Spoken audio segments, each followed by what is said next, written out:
Assalamualaikum warahmatullahi wabarakatuh. Ketemu lagi dengan saya Ahmad Azhari di kelas pengenalan pola.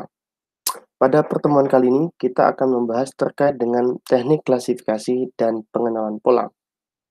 Materi ini akan bercerita, akan menjabarkan secara singkat apa itu pengenalan pola, aplikasi pengenalan pola, dan bagaimana penerapan pola itu bisa dilaksanakan. Untuk itu, mari disimak penjelasannya. Sebentar, saya share screen terlebih dahulu ya.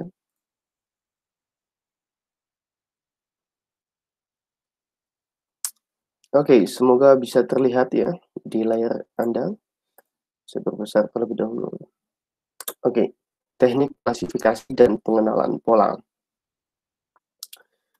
Oke, pada dasarnya ya, untuk kita bisa mengenali, kita sudah secara alamiah ya sudah bisa mengetahuinya. Karena kenapa? Karena kita adalah makhluk visual. Manusia merupakan makhluk visual ya. Manusia mengandalkan indranya. Salah satunya adalah penglihatan untuk bisa memahami dunia sekitar ya. Kemampuan mata manusia sangat beragam ya, dari mulai mengadaptasi, mengidentifikasi, mengenal, mengklasifikasikan, merasakan, bahkan sampai dengan menginterpretasikan. Hal ini bisa dilakukan oleh manusia secara alamiah ya, tanpa perlu ya alat bantuan. Begitu banyak ya kaitannya ya antara indera penglihatan ya dengan ilmu yang sekarang sudah banyak diterapkan. Di antara ilmu-ilmu yang berkaitan dengan penglihatan atau proses identifikasi, klasifikasi, dan sebagainya, pembentukan image ya, pembentukan kelas melalui ya alat bernama komputer. Untuk apa? Untuk mengimplementasikan proses belajar otak manusia, proses belajar manusia mengenali, mengadaptasi ke dalam komputer. Jadi seluruh ilmu manusia, seluruh pengenalan, proses mengadaptasikan, mengenal, belajar, dan sebagainya, untuk saat ini diterapkan pada komputer. Ya. Karena pada awalnya komputer adalah dumb machine atau mesin yang bodoh. Nah,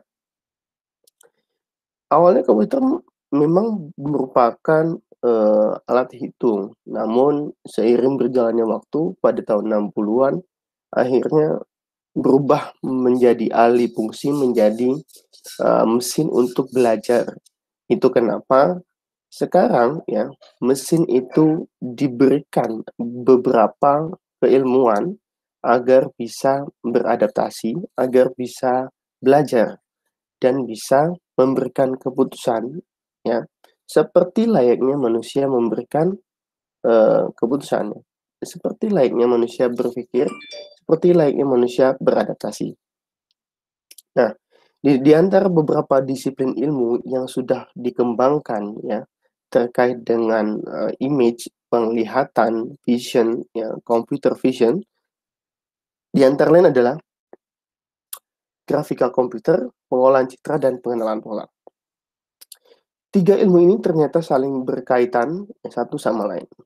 Ya, grafika komputer, cabang ilmu komputer yang fungsinya adalah memproses, mengolah data, ya, berupa deskripsi menjadi citra.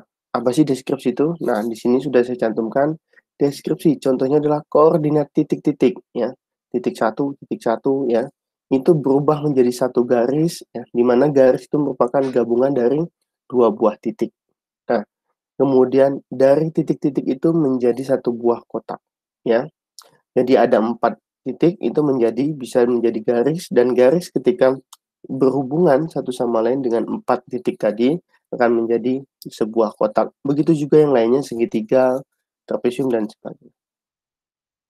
Pengolahan citra. Nah, pengolahan citra ini merupakan proses lanjutan dari cabang ilmu informatika grafika komputer ya. Cabang ilmu ini memperbaiki kualitas citra. Dan dari yang tadinya adalah mengolah saja, mengolah data berupa deskripsi, ya, menjadi sebuah citra. Sekarang citranya itu kita ambil sebagai sebuah inputan untuk kita perbaiki. kualitinya enhancement istilahnya ya. Nah, agar kualiti citranya itu menjadi lebih baik dan lebih mudah diinterpretasi oleh manusia maupun komputer. Setelah pengolahan citra, kita juga mendapati namanya adalah pengenalan pola. Nah, cabang ini merupakan cabang lanjutan dari pengolahan citra dan grafika komputer. Nah, tujuannya adalah ya, pengenalan pola ini adalah cabang informatika yang mempelajari pola-pola data. Jadi citra tadi yang diperoleh ya, yang sudah diperbaiki berdasarkan data inputan deskripsi tadi, saat ini kita olah menjadi satu buah atau kita ambil ya, satu garis tengah polanya ya, sehingga kita dapat memahami mempelajari pola-pola data. Baik itu sifatnya numerik maupun simbolik, sehingga dapat diambil satu atau lebih kesimpulan.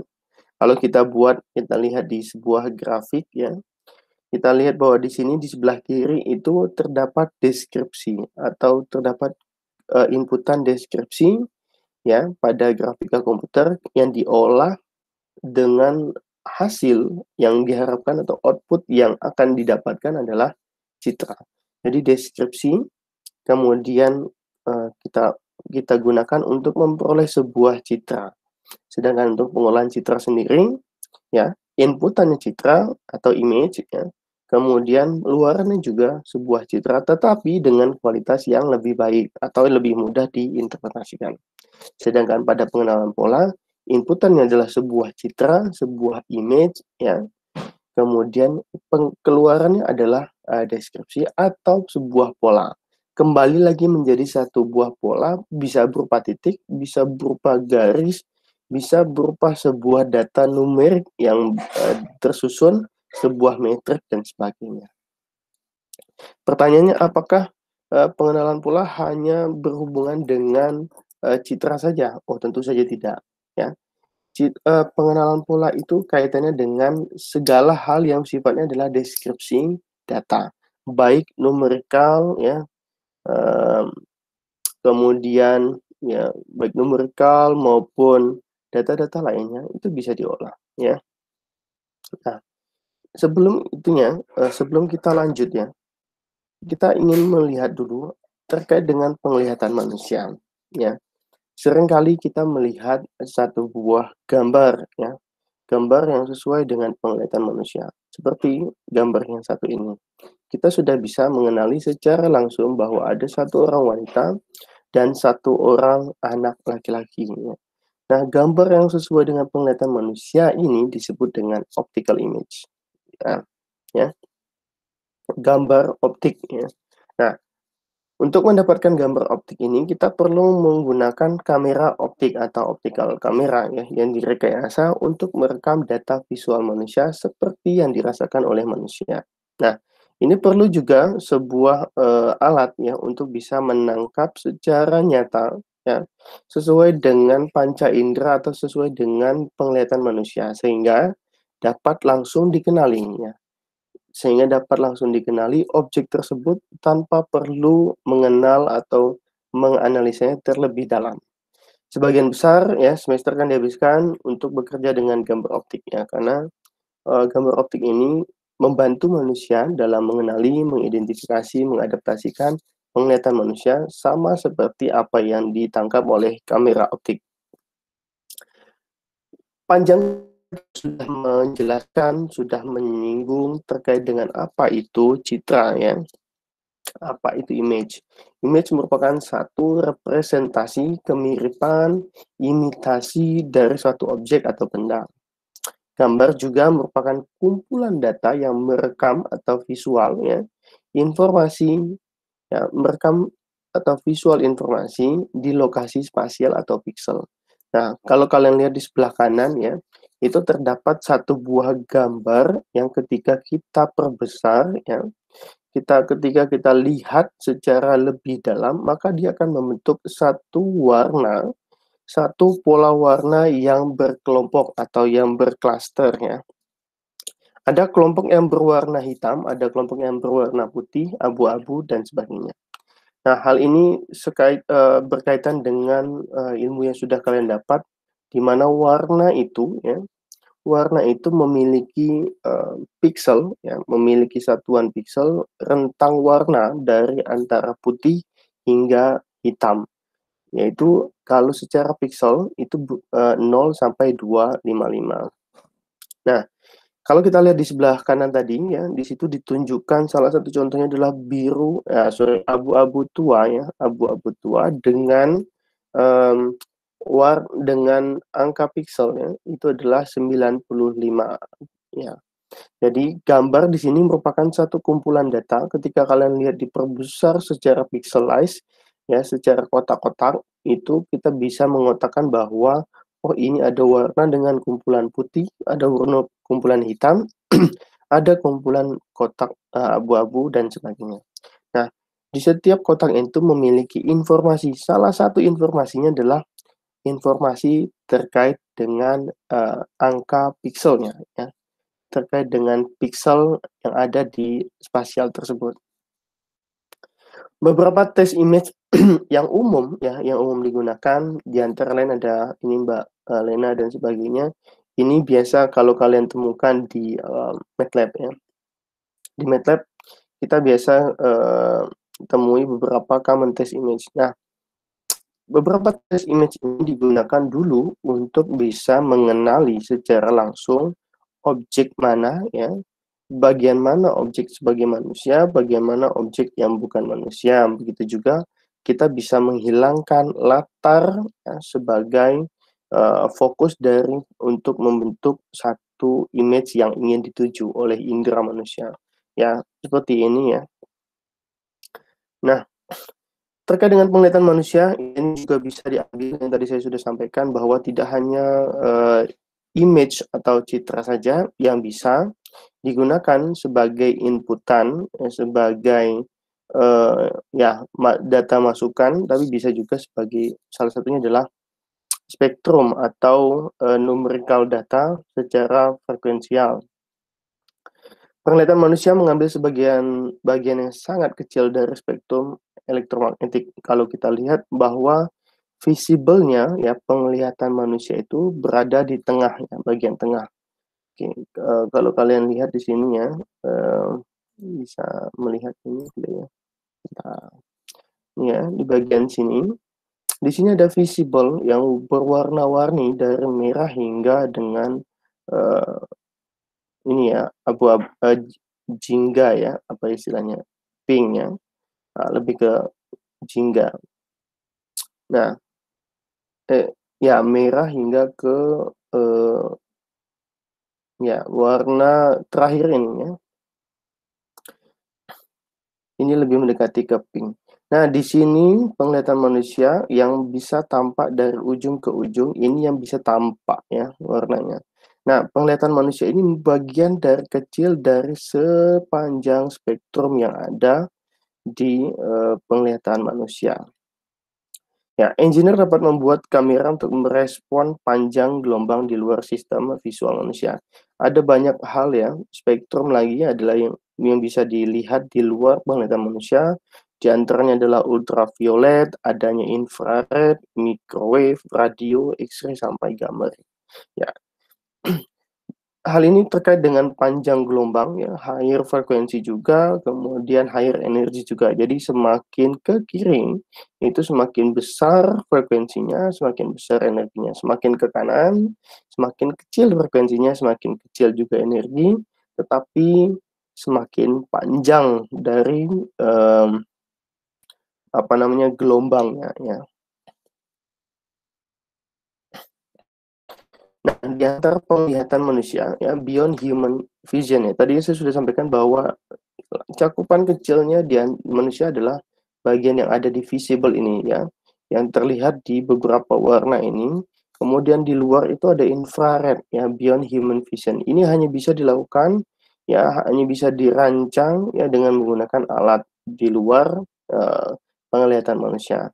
Ya, sistem atau kamera yang dirancang untuk merekam, panjang gelombang, apa namanya, elektromagnetik tadi, infrared ini tertentu ya, dengan serangkaian panjang. Nah, kalau dilihat di sini, ini adalah citra yang ditangkap menggunakan infrared yang tidak memiliki warna, tetapi dia bisa mendeteksi bagian mana, objek mana yang terlihat di layar, ya.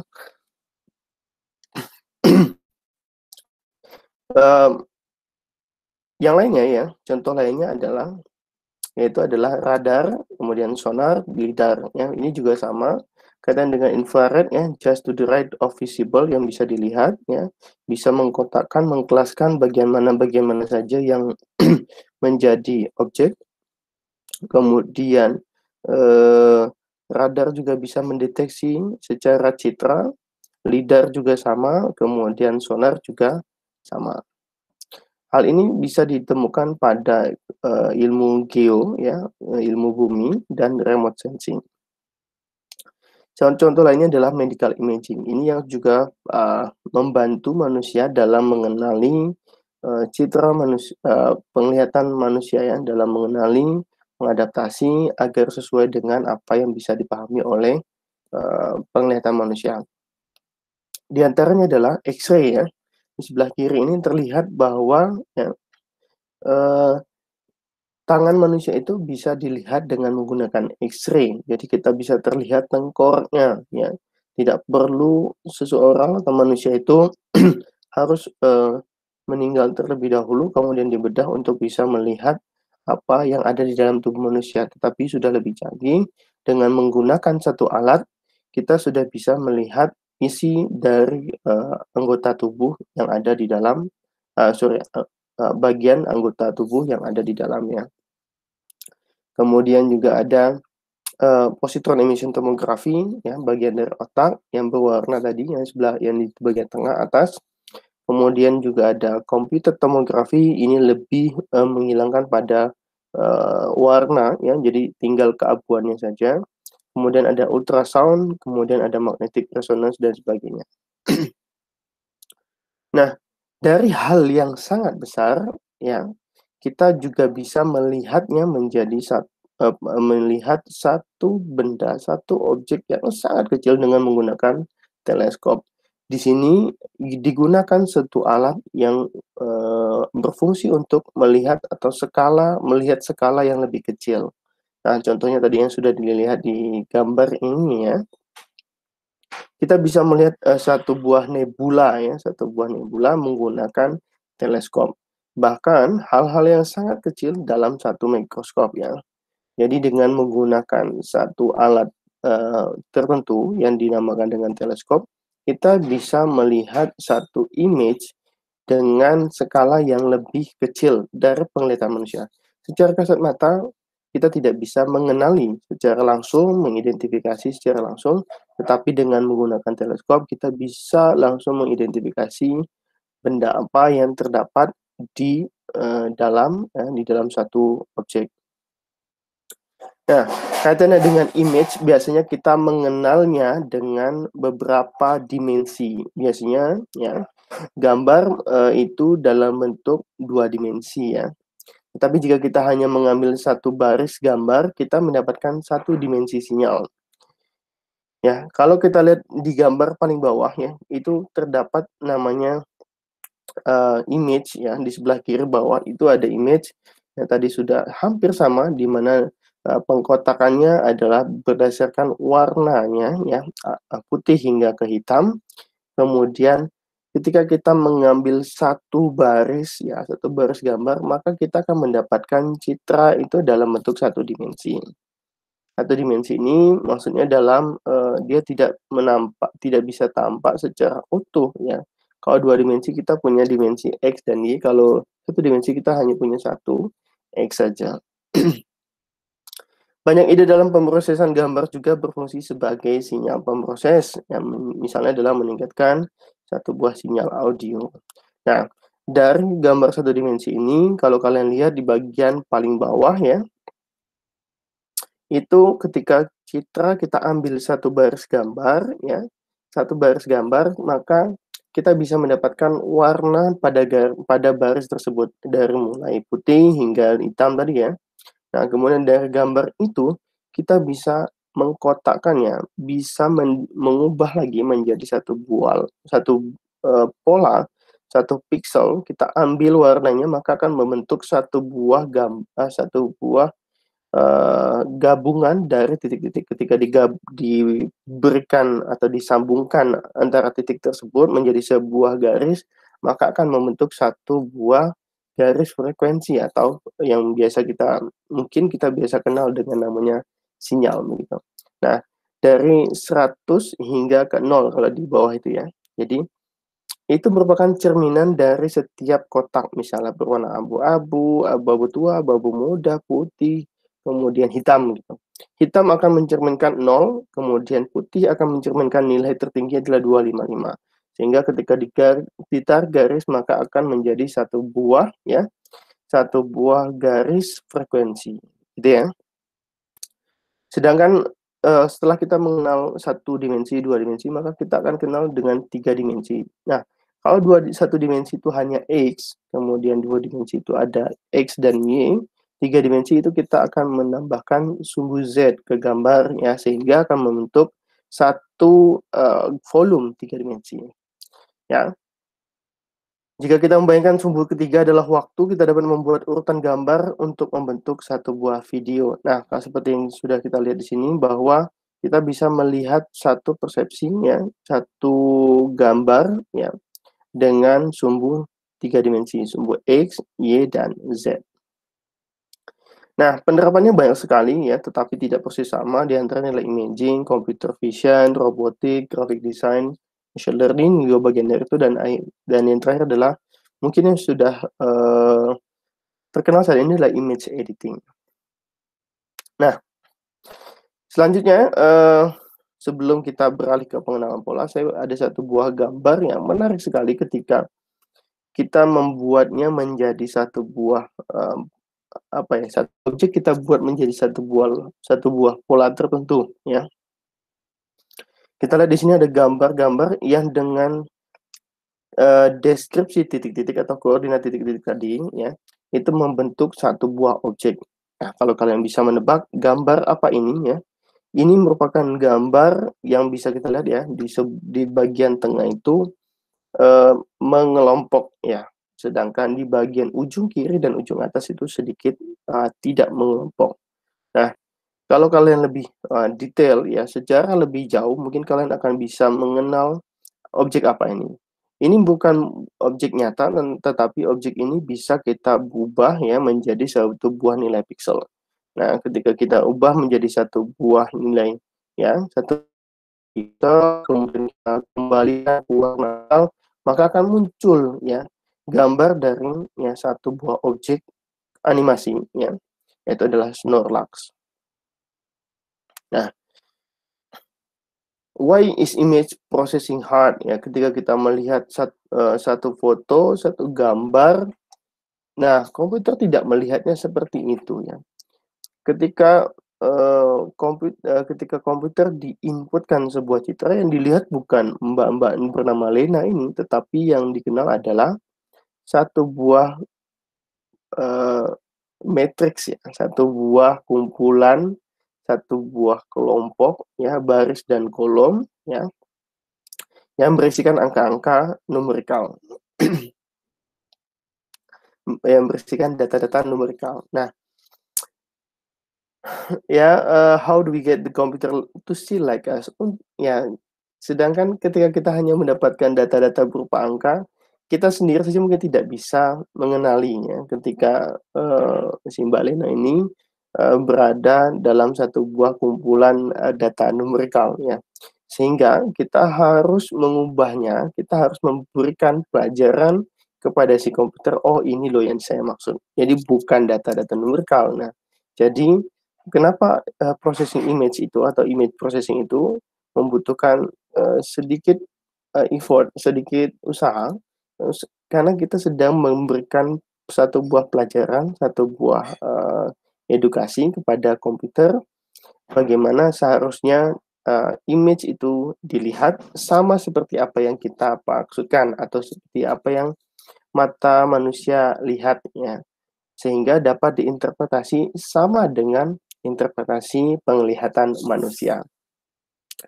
Itulah alasannya kenapa kita harus sedikit ya usaha untuk membangun satu buah jiwa digital. Nah, gitu. apa yang dilihat oleh komputer, keinginan kita adalah sama dengan apa yang kita pahami. Oke, selanjutnya untuk proses pengolahan citra ya. Di sini ada citra mentah, kemudian ubah ke citra digital diperbaiki dengan pengolahan citra, enhancement-nya, kemudian setelah itu dianalisis membuat satu buah data keputusan. Nah, ini akan kalian lebih pelajari ketika mengambil suatu buah topik khusus ya. Pengolahan citra ini terfokus pada satu buah titik ya, quality, memperbaiki quality, atau enhancement dari inputan citra menjadi outputan citra juga. Nah, kemudian imaging system ini menggunakan alat ya, di mana akuisisinya menggunakan alat digital, yaitu adalah akuisisi dan digitization ya, di mana kamera scanner ya, salah satunya kamera scanner, kemudian diubah menjadi satu buah data digital, dan data digital disimpan pada satu komputer ya, penyimpanan, dan akan diproses sehingga dapat dilihat dalam satu buah inputan dalam satu outputan berupa display ke monitor ya. Nah, sedangkan pada proses editing image ya, kita bisa lihat bahwa di sini salah satu contohnya adalah teknik komposisi ya, di mana 3 buah gambar kita buat menjadi satu buah komposisi ya, yang sama menjadi satu kesatuan. Kita lihat 3 gambar, di sebelah kiri ada gambar singa, ya, kemudian ada domba ya, kemudian ada sapi ya, dibuat menjadi satu buah gambar yang sama ya. Walaupun pada kenyataannya mungkin pada satu kejadian mungkin tidak pernah mereka berada pada satu frame yang sama ya, bisa jadi langsung santap gitu. Oke, satu sisi ya, selain indera penglihatan, manusia juga memiliki akal dan pola pikir ya, atau pikiran. Manusia bisa mengenali pola dan mengambil tindakan sesuai dengan pola yang kita amati. Itu kenapa ya, yang membedakan antara manusia dengan hewan yang memiliki akal dan pikiran. Untuk itu coba kita kenali gambar berikut. Ya, ketika kita melihat 3 buah gambar di layar ini ya, maka kalian akan bisa melihat ya perbedaan secara nyata, dapat mengidentifikasi secara nyata ya gambar-gambar yang ada di layar ini. Layar paling kiri itu terlihat identifikasi seorang laki-laki berkulit putih dengan rambut berwarna sedikit pirang ya. Kemudian hidungnya juga mancung dengan giginya yang putih ya. Nah, kemudian di bagian atas itu terlihat seorang laki-laki juga dengan paruh baya, usianya juga lebih tua dibanding dengan tadi laki-laki di sebelah kiri. Memiliki rambut putih ya, kemudian hidungnya sedikit lebar ya, kemudian tampak kulitnya juga sawo matang ya. Kemudian yang bagian bawah kanan bawah itu adalah seorang wanita dengan rambut warna hitam ya. Kalau dibandingkan dengan 2 gambar sebelumnya, gambar yang satu ini memiliki rambut yang panjang ya. Sedangkan hidungnya tidak terlalu mancung dan tidak terlalu lebar ya. Kemudian warna kulitnya juga lebih putih dibanding dengan 2 gambar di atas ya. Dan ini diidentifikasi secara langsung dapat diinterpretasi sebagai seorang wanita. Nah, apa yang saya ingin maksudkan dari 3 buah gambar yang sudah kalian kenali ini ya, yaitu adalah informasi ini ya bisa membedakan satu wajah dengan wajah yang lain. Tadi informasi-informasi tadinya. Nah, permasalahannya muncul ketika proses pengenalan pola wajah dilakukan oleh satu buah komputer. Komputer tidak bisa mengenali, bahkan seperti ini ya. Ini wajah siapa, milik siapa begitu. Bahkan sebelum itu dia tidak bisa mengenali bahwa ini laki-laki atau perempuan ya. Nah, sama seperti itu. Nah, permasalahan yang muncul ya, the problem is appeared ya. Jadi komputer ya atau dumb machine ini tidak bisa mengenali secara langsung apa yang kita ingin pahami. Tidak lagi, berupa, hanya mengenali gambar, tetapi kita ingin langsung mengenali objek ini siapa, begitu, milik siapa, gitu. Walaupun secara utuh wajah itu bisa jadi satu, pengukuran, biologik yang tidak bisa sama, ya. Nah, permasalahan ini ingin diselesaikan oleh satu buah komputer ya, di mana proses pengenalan polanya, proses pengenalan image-nya itu dapat dikenali sebagai satu buah objek. Nah, salah satunya solusi adalah menghadirkan satu buah ilmu itu adalah pengenalan pola yang bisa menyelesaikan masalah kompleks ini. Apa itu sebenarnya pengenalan pola ini secara, definitif ya, itu dikenali dengan pengenalan otomatis pola, ya. Pengenalan otomatis, pola dan keteraturan dalam data. Jadi, secara tidak langsung kita bisa mengenali pola ciri ya, dari satu buah data ya, berdasarkan keteraturan atau berdasarkan satu, data ya, satu database, satu standar yang sudah bisa dikenali, yang sudah bisa dikelaskan. Kemudian pengenalan pola terkait erat dengan AI, ya, kecerdasan buatan, pembelajaran mesin karena bagian dari, machine learning ya. Jadi, artificial intelligence itu secara global ya, kemudian machine learning berada cakupannya di bawah AI, kemudian bersama dengan aplikasi seperti penambangan data atau data mining, kemudian ada juga, penemuan pengetahuan atau knowledge discovering, kemudian dan sering juga dalam satu buah database ya, dan sering digunakan secara bergantian dengan istilah-istilah ini. Jadi kalau secara global ya, yang bagian paling luar itu adalah data mining ya, penambangan data, yang datanya itu masih acak, baik data itu sebuah gambar maupun tidak, kemudian mengerucut menjadi satu buah kecerdasan buatan ya, untuk mengenali pola-pola yang ada di dalam data mining, kemudian, eee, di dalam AI itu kita bisa melakukan pembelajaran terhadap si mesin ketika kita inputkan satu buah data, maka si mesin ini dapat langsung mengenali, dapat langsung belajar gitu. Nah, eee, jadi keilmuan ini saling terkait, begitu juga ketika pembelajaran mesin ketika sudah belajar kemudian kita buatkan satu buah, oh ini yang namanya komputer, oh ini yang namanya manusia, ini yang namanya hewan. Maka ketika ada berapa puluh ribu, berapa ratus ribu dan sebagainya, gambar yang di-input-kan maka bisa langsung dikenali secara, interpretasi sesuai dengan apa yang diinginkan oleh manusia berdasarkan penglihatannya atau berdasarkan pola pikir yang sudah mereka pahami selama ini. Nah, untuk bisa membedakan satu objek dengan objek lain, kalian sudah bisa melihatnya tadi pada gambar yang sebelumnya, di mana ada hewan juga ada, di mana ada kumpulan manusia berwarna tertentu, kemudian memiliki ciri-ciri.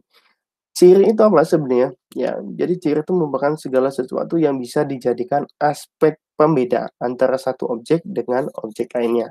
Itu merupakan ciri ya. Nah, ya, jadi ciri itu bisa kita kumpulkan ketika menjadi sebuah data numerikal, ya kumpulan data, kita bisa mengkombinasikan ciri-ciri itu ke dalam satu vektor ciri ya. Apa sih vektor ciri itu? Vektor ciri adalah kombinasi dari sejumlah D ciri ya, banyaknya ciri yang dinyatakan ke dalam bentuk vektor kolom ya dalam satu dimensi. Nah, kemudian vektor ciri ya karena itu satu kolom, kita bisa mengubahnya ke dalam satu buah, dimensi 3 dimensi ya, dalam satu ruang D dimensi yang terdefinisikan oleh vektor ciri. Ketika X1, X2, dan X kesekian itu bisa dibentuk dalam satu buah ruang ciri ya, 3 dimensi. Nah, sedangkan yang terakhir atau plot berpencar merupakan satu buah penyajian dari vektor yang tadinya, satu kolom, satu buah panjang data, satu buah data yang baris atau kolom ya, itu, eee ke dalam satu ruang ciri yang memiliki 2 dimensi. Nah, ketika diplot ini kita bisa melihat bahwa kumpulan ciri itu merupakan kumpulan dari bentuk atau warna yang sama, begitu. Nah, jadi plot berpencar ini bisa melihat secara langsung pengelompokan warna atau bentuk dari satu buah ciri, ya. Nah, dari, gambar yang sebelah kanan atau plot berpencar, maka kita bisa mengambil satu kesimpulan bahwa kelas 1 itu selalu memiliki pola berwarna bulat pola berbentuk bulat berwarna hijau, sedangkan kelas 2 itu adalah pola, berbentuk X, ya, dan berwarna, biru, sedangkan kelas 3 pola berwarna merah berbentuk segitiga. Nah, sedangkan pola itu merupakan gabungan dari beberapa ciri yang akhirnya bisa menjadi karakter, sifat unik, ya, atau satu hal yang bisa dikenali dari sebuah objek tersebut. Jadi pola itu adalah, gabungan dari beberapa ciri yang bisa menjadi satu buah karakteristik, ya, atau menjadi sebuah sifat sebuah objek.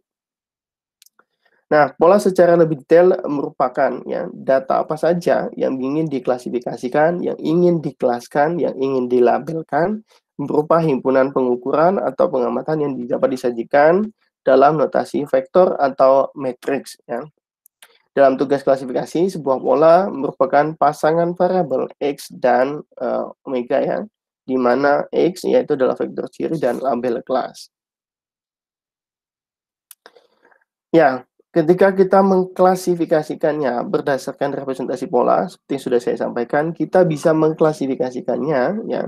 Data yang ada di sebelah kiri itu, ya, itu bisa terlihat merupakan kumpulan dari warna merah, biru, dan hijau, ya.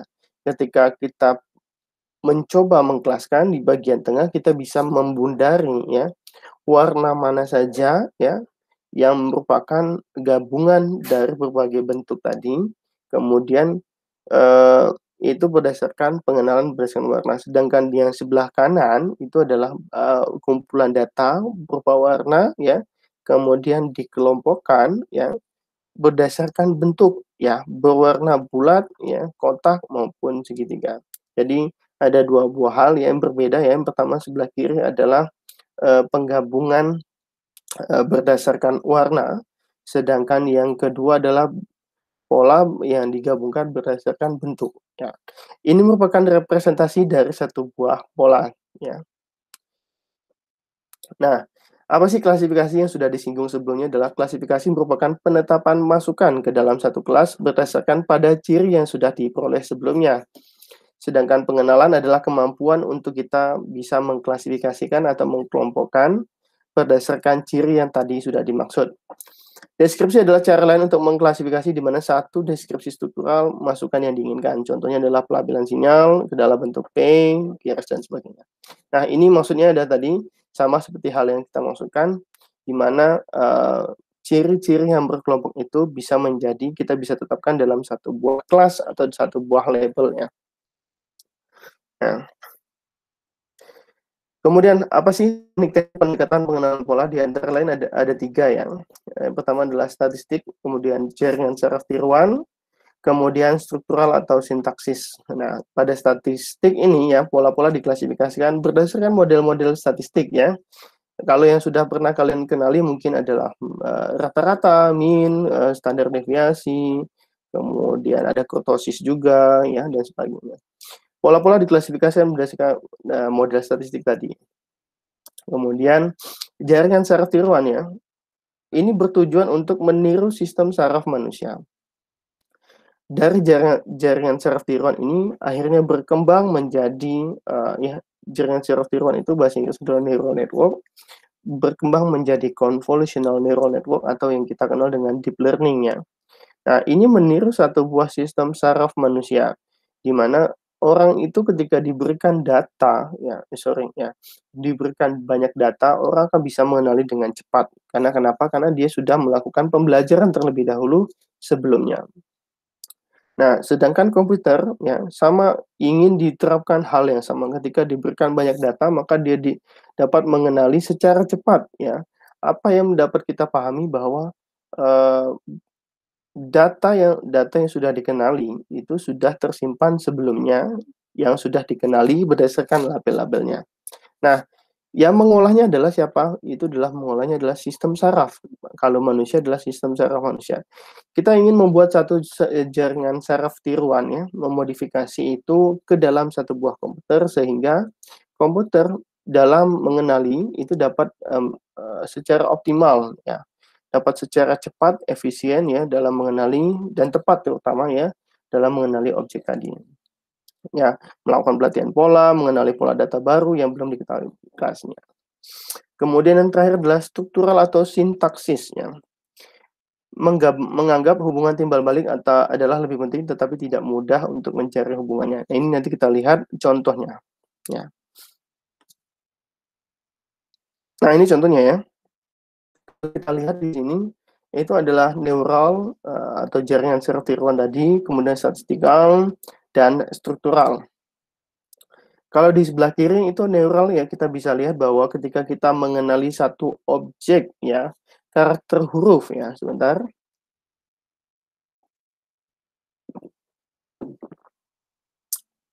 Ketika kita mengenali satu buah huruf ya, ketika menggunakan jaringan saraf tiruan kita akan mendapati satu buah huruf yang tidak lagi dalam bentuk yang baku seperti A tadi ya. Kita akan menyesuaikan kotak yang dipenuhi oleh si huruf tadi, maka menjadi sedikit bergerigi gitu ya. Nah, kemudian dari gambar dari citra ini kita akan masukkan sebagai satu buah inputan di mana tadi sudah saya sampaikan bahwa image ini memiliki warna pada warna dengan ukuran piksel ya. Sehingga piksel itulah yang kita ambil kemudian kita olah ke dalam satu saraf tiruan menjadi satu buah keputusan ya tertentu. Sedangkan pada pendekatan statistikal kita bisa melihat atau bisa mengekstraksi fiturnya berdasarkan ciri-ciri statistik ya tadi seperti sudah saya sampaikan adanya mean, standar, fitur A, B, C ya berdasarkan pola-pola statistik. Bisa menggunakan pola-pola probabilistik juga ya. Karena ini merupakan bagian dari statistiknya. Kemudian yang terakhir adalah struktural berdasarkan uh, pola struktur dari karakter tertentu. Misalnya bahwa untuk menggabung satu buah A itu akan memperoleh dua buah garis yang memiliki kemiringan yang sama tetapi berlawanan, kemudian ditambah dengan satu buah garis dengan satu buah garis lurus secara horizontal ya. Kemudian kita menambahkan lagi dengan dua buah ya garis yang sama dengan garis yang di awal ya, sehingga ketika menggabungkan maka mendapatkan satu buah ciri ya, satu buah pola huruf yang sama. Hal ini dilakukan pada sistem pengenalan huruf ya. Nah, sedangkan contoh lainnya ya dari ciri kemudian pengenalan pola tadi sudah saya sampaikan, mungkin bisa dilihat tadi di mana ciri ya yang bisa dikenali dari orang Jepang, orang Indonesia, orang Afrika itu berdasarkan 3 komponen ciri ya, di antaranya adalah rambut, warna kulit, dan mata. Nah, kalau orang Jepang memiliki rambut yang lurus, orang Indonesia memiliki rambut yang bergelombang, sedangkan orang Afrika memiliki rambut yang keriting. Warna kulit juga orang Jepang lebih putih mulus, orang Indonesia lebih sedikit sawo matang, dan orang Afrika lebih pada hitam dan kelam. Ya, mata itu orang Jepang sipit, orang Indonesia sedikit oval, kemudian orang Afrika biasanya bulat. Nah, objek yang saya maksudkan berupa manusia ya, ini yang memiliki pola berupa ciri rambut, warna kulit, dan mata. Jadi kalau kalian bisa mengidentifikasi teman-teman kalian saat ini secara tepat mungkin karena kalian sudah mengenali seseorang itu bahkan lebih detail dari rambut hingga kaki, ujung kakinya. Ya, warna kulit, warna rambut, atau rambut jenis rambut, panjang pendeknya, tinggi rendahnya ya, itu bisa kalian lakukan. Nah, eee, hal ini merupakan bagian dari ciri dan pengenalan pola ya. Semoga kalian tidak terlalu bingung bagian mana menjadi ciri, pola, dan pengenalan pola. Nah, pola lainnya dalam bentuk citra ya, bisa dilihat di sini. Beberapa pengembangan di antaranya adalah fingerprint atau sidik jari, kemudian face ya, pengenalan face recognition, iris atau, pupil mata ya, retina, tanda tangan signature, dan voice ya. Kemudian yang lain adalah, karakter ya, tekstur ya, dan barcode dan sebagainya. Nah, apa sih fokus pola? Ya, pengenalan pola ini menitik beratkan pada metode klasifikasi objek ke dalam kelas dalam menyelesaikan, masalah. Jadi, kalau, ada yang menanyakan kaitan dengan titik beratnya dari pengenalan pola itu adalah pengenalan atau, metode klasifikasi objek ke dalam satu kelas, ya, untuk menyelesaikan satu buah masalah. Oh, ternyata polanya seperti ini. Ketika dia mendapatkan satu objek dengan kelas tertentu, maka dia akan mendapati, apa namanya, label tertentu, gitu ya. Nah, algoritma pengenalan pola ini hampir sama dengan algoritma pada, pengolahan citra ya, tetapi secara spesifik pengenalan pola ini menerapkan ya, teknik yang ada di grafika tadi, menerapkan teknik yang ada di pengolahan citra dan menerapkan juga terakhir dalam mengklasifikasikannya. Sehingga mendapatkan satu buah kesimpulan, tertentu ya. Dari satu buah inputan akuisisi citra ya, akan diproses ya, di-enhancement ketika image-nya atau ketika datanya itu jelek, maka kita akan perbaiki kualitasnya, kemudian kita akan mengkotakkannya ya, bagian mana yang ingin kita, kenali, kemudian dari bagian tertentu itu atau disegmentasikan tadi, kita akan mengenal satu buah ciri ya. Nah, dari ciri itu kita bisa mengklasifikasikan objek tadi secara keseluruhan data berdasarkan kelas tertentu atau berdasarkan kelompok tertentu atau clustering dan klasifikasi. Apa itu klasifikasi, apa itu clustering secara lebih detail akan kita bahas pada pertemuan-pertemuan selanjutnya. Ya, akuisisi citra ya, proses pengubahan citra analog menjadi satu buah citra digital. Kenapa citra analog menjadi satu buah digital? Karena citra analog yang atau gambar atau inputan analog tadi belum bisa dikenali secara langsung oleh komputer, sehingga perlu diubah, perlu dikonversi menjadi satu buah data digital. Sedangkan preprocessing itu membuat citra digital lebih layak ya, lebih layak secara kualitas, dapat dilihat secara baik ya, sesuai dengan kebutuhan daring.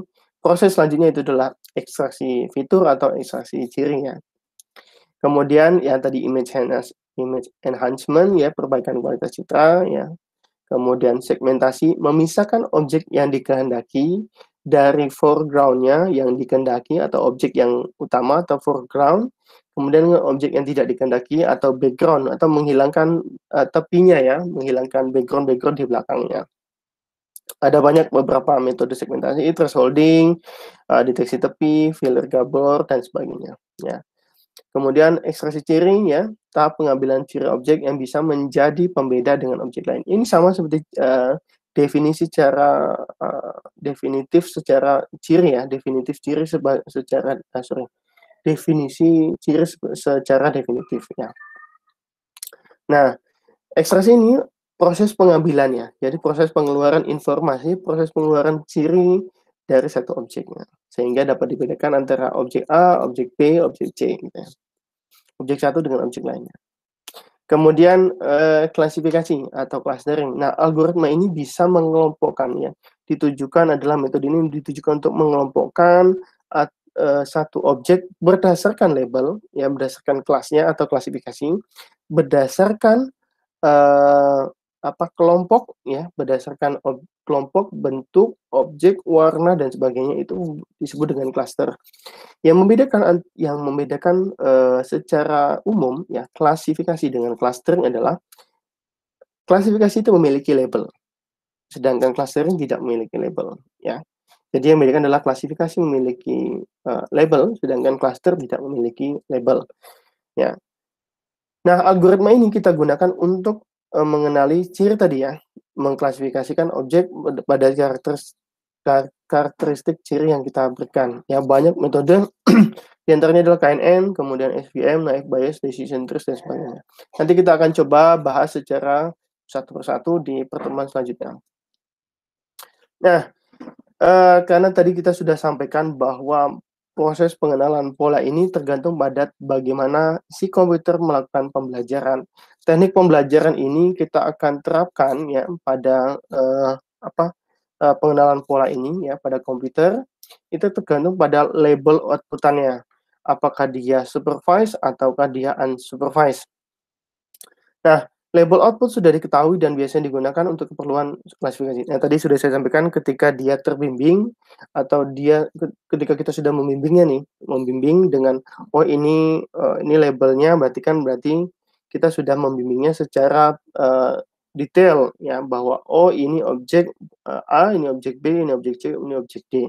Maka ketika kita sudah membimbing ini maka ini disebut dengan salah satunya adalah proses klasifikasi. Jadi data yang sudah memiliki label ya. Nah, kita sudah memberikan label itu namanya supervised, teknik pembelajaran supervised. Sedangkan unsupervised bahwa ada sekumpulan data ya yang tidak memiliki label, kita diminta untuk mengetahuinya. Nah, yang bisa kita ketahui adalah menggunakan ciri tadi, bisa warna, bisa bentuk, bisa karakteristik lainnya ya. Nah, ini disebut dengan clustering. Nah, begitu ya. Semoga kalian tidak ada yang lagi yang bingung antara klasifikasi dan clustering. Nah, klasifikasi itu menggunakan pembelajaran namanya adalah supervised atau terbimbing, sedangkan clustering merupakan menggunakan metode pembelajaran unsupervised. Nah, contoh penerapan dari pengenalan pola. Saya akan membahas beberapa aplikasi yang biasa yang sudah pernah diterapkan sebelumnya terkait bagaimana kita bisa mendapatkan pola dari satu buah kumpulan objek. Contoh, kita memiliki ini dari proses yang sudah saya lakukan ya selama ini, kita bisa mengelompokkan satu ya kegiatan yang berhubungan dengan aktivitas manusia secara pemikiran dengan psikologis atau pembelajaran atau proses belajar mengajar itu atau proses lainnya aktivitas nge-game dan sebagainya, kemudian kita ambil polanya ya, tidak pola perilakunya tetapi kita ambil pola sinyalnya. Sinyal selanjutnya diubah menjadi data digital, dimasukkan ke dalam komputer, lalu dilakukan proses tadi, preprocessing, filter extraction, dan classification. Setelah terbentuk ya, satu buah kelas yang bisa kita membedakan, lalu kita bisa membentukkan atau memberikan ya pembelajaran tersebut ke satu buah aplikasi di komputer. Ketika ada data baru masuk, maka ketika dia langsung mengenali ini kelas apa, oh ini bentuknya apa, oh ini objeknya apa. Nah, dari aplikasi itu akan memberikan feedback lagi kepada manusianya. Kemudian yang kedua, ini adalah proses pembelajaran menggunakan ya tadi ya komputer juga ya, tetapi menggunakan alat yang langsung diterapkan kepada lingkungan ya. Di sini adalah mesin otomatis yang dapat menyortir ikan menurut spesiesnya ya. Ya, kita ingin menyortir salmon dan sea bass ya atau ikan laut ya. Nah, dari satu buah komputer ya, kita libatkan dua buah alat berupa kamera, kemudian alat robot ya untuk mengambil si ikan-ikan tadi. Nah, dari kumpulan ikan tadi ya kita peroleh bahwa kita menginginkan memisahkan antara ikan-ikan yang ada ya berdasarkan pantauan dari kamera tadi. Kemudian ketika kita sudah kenali oh si ikan ya di sebelah kanan yang sebelah paling kiri ya, di paling kiri itu terlihat ada sekumpulan ikan dengan spesies yang aneka ragam ya. Itu bergabung dalam satu buah pantauan kamera ya. Kemudian kita mengenali oh si ikan ini ya, si ikan salmon ini memiliki ciri-ciri panjang tertentu dengan warna seperti ini, mungkin karakteristik lainnya itu, seperti ini ya. Nah, kita kelompokkan sebagai A misalnya. Kemudian ini yang dilakukan oleh yang di sebelah kanan atas dan bawah itu mengelompokkan ciri-cirinya. Nah, kemudian, setelah mengenali si kamera sudah menangkap, kemudian diproses ke komputer untuk pengolahan berdasarkan ciri yang diperoleh atau informasi yang diperoleh, lalu dengan menggunakan, robot arm dia bisa mengelompokkan atau menyortir ikan berdasarkan spesies atau informasi yang sudah diperoleh sebelumnya. Nah, apa yang Anda dapat, lakukan dari permasalahan ini adalah, pertama kita bisa mengelompokkan ya, menganalisis masalahnya, mengatur kamera dan mengambil beberapa sampel citra ya. Termasuk untuk tadi sudah saya sampaikan adalah untuk mendapatkan ciri-ciri atau karakteristik dari setiap spesies, panjangnya, kepencahayaannya, lebarnya, jumlah bentuk sirip dan sebagainya ya. Kemudian dari ciri-ciri ini, dari sampel ini, kemudian kita bisa gunakan untuk mempreposisi. Kita bisa segmentasi untuk misalkan ikan satu dengan ikan lainnya, kemudian informasi dari citra ikan kita kirim ke, feeder extraction. Dari ciri-ciri ini kemudian kita kelaskan antara salmon dan sea bass. Lalu ya, di klasifikasi ini ya, kita akan memilih panjang ikan sebagai satu kemungkinan untuk membedakan ya, satu spesies dengan lain. Ambil pencahayaan dan lebar ikan contohnya, sebagai kemungkinan dari ciri yang lain. Nah,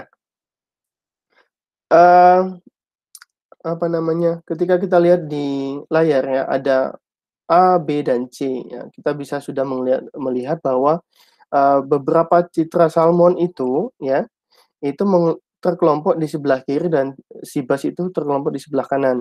Nah, namun dengan menggunakan beberapa metode klasifikasi, bisa terlihat itu menjadi satu buah, di huruf A itu ya, itu satu buah garis yang membedakan antara si bas dan salmon, sedangkan di B itu sedikit, bergelombang ya, untuk membedakan antara ciri salmon dan ciri sibas, dan yang terakhir adalah agak melengkung untuk membedakan ciri salmon dan sibas.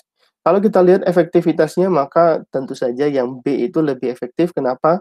Karena dia bisa secara detail membedakan antara salmon dengan sibas yang berwarna hitam maupun berwarna merah gitu.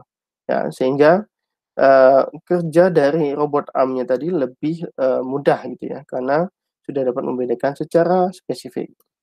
Nah, perancangan sistem pengenalan pola ini, ya kita mulai dari koleksi data, pemilihan ciri, dilanjut dengan pemilihan model, dan selanjutnya adalah pelatihan klasifikasi, yaitu adalah training dan evaluasi klasifikasi dengan melakukan testing atau data baru.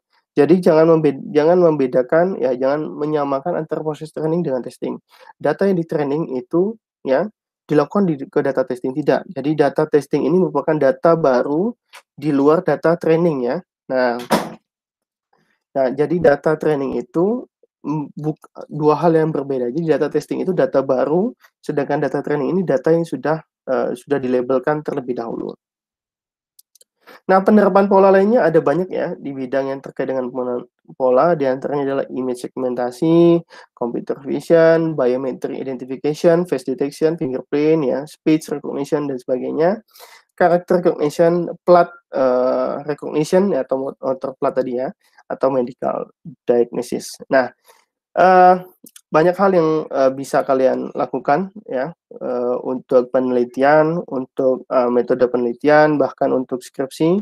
Di antara pola bidang-bidang ini mungkin ada tertarik kan ya, itu bisa langsung, mencari lebih tahu terkait dengan bagaimana pengenalan pola ini bisa diterapkan lebih lagi pada, proses pembelajaran di mesin.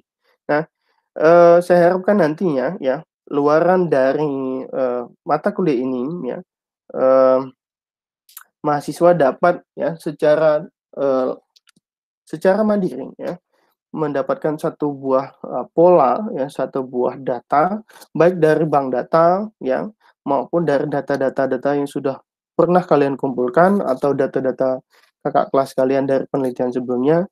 Kemudian kita olah menggunakan teknik-teknik yang ada di pengenalan pola ini, kemudian menjadi satu kesatuan ya. ketika sudah diprogram, sudah diklasifikasikan, programnya itu dipresentasikan nantinya ya, ke responsi praktikum, ya sedangkan laporannya saya ingin buatkan dalam satu buah draft, paper ya, dalam satu buah paper. Tujuannya tidak lain bukan sebagai satu buah, apa ya namanya, satu buah keunggulan buat saya pribadi, tetapi menjadi portofolio kalian. Selama proses perkuliahan kalian memiliki satu buah luaran dan itu bisa kalian tunjukkan. Karena ketika kalian melakukan, ketika kalian keluar, bahkan bisa dibilang ada hal yang tidak bisa kalian tunjukkan, mungkin programnya sudah hilang dan sebagainya dan sebagainya. Tetapi ketika kalian sudah mengeluarkannya dalam bentuk satu buah portofolio paper tadi, maka kalian bisa lihat itu sampai kapan pun. Nah, itu yang kita inginkan bahwa apa yang kalian lakukan selama di kelas pengenalan pola ini menjadi satu luaran tersendiri, satu buah portofolio sendiri yang nanti akan kalian, manfaatkan di kemudian hari. Nah, harapan saya besar kalian sudah bisa mengumpulkan ya, sudah bisa mencari tahu mungkin eee, bank data mana yang bisa dikumpulkan untuk mengumpulkan, gambar tertentu, objek tertentu, data-data tertentu ya, kemudian bisa mencobanya secara, mungkin mandiri. Tapi sebelumnya saya ingin menginginkan, beberapa portofolio kalian ya, terkait dengan pemrograman yang sudah kalian lakukan, kemudian, proses, pembelajaran atau bidang minat apa yang kalian, eee, tertarik ya, kemudian ya profil singkat kalian. Mungkin kalian bisa tuliskan di, kolom komentar terkait ini, karena hal ini bisa, menjadi satu, pola sendiri ketika saya nanti mengelompokkan kalian, baik ke dalam, grup maupun secara mandiri berdasarkan studi kasusnya. Oke, untuk pertemuan kali ini, saya rasa cukup ya, tugasnya adalah tugasnya kalian adalah, menuliskan profil ya, identitas, kemudian, bidang minat, dan yang terakhir adalah, terkait dengan, apa ya tadi, identifikasi, bidang minat, kemudian, penelitian apa yang sudah kalian, lakukan sebelumnya, begitu ya. Jadi portofolio yang sudah kalian lakukan atau sorry, yang terakhir adalah, pemrograman apa yang sudah kalian, kuasai, gitu ya. Oke, untuk pertemuan kali ini saya rasa cukup ya, nanti kita akan lanjutkan pada, pertemuan selanjutnya. Semoga dapat dipahami. Jika ada pertanyaan, mari kita diskusikan di kelas ya, di classroom maupun, di kolom komentar. Silakan tulis di kolom komentar, insya Allah kita akan, bahas satu persatu. Terima kasih atas perhatiannya, saya tutup, sekian. Assalamualaikum warahmatullahi wabarakatuh.